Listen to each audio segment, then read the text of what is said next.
Alam mo ba kung bakit may butas sa ulo ang mga balyena?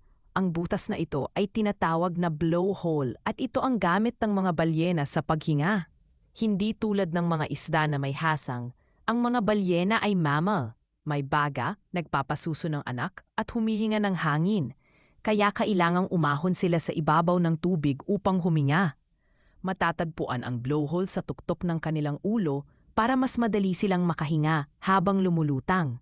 Sa tuwing umaahon sila, naglalabas sila ng mainit na hangin at singaw mula sa kanilang baga, kaya parang may usok na tumatalsik pataas.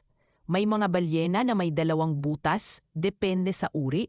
At alam mo ba, kayang pigilan ng ilan sa kanila ang paghinga ng halos 90 minuto habang nasa ilalim ng tubig.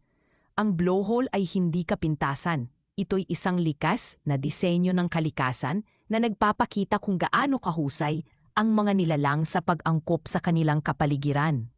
Ngayon alam mo na, huwag kalimutang mag-like at i-share ang video na ito. Hanggang sa muli, paalam!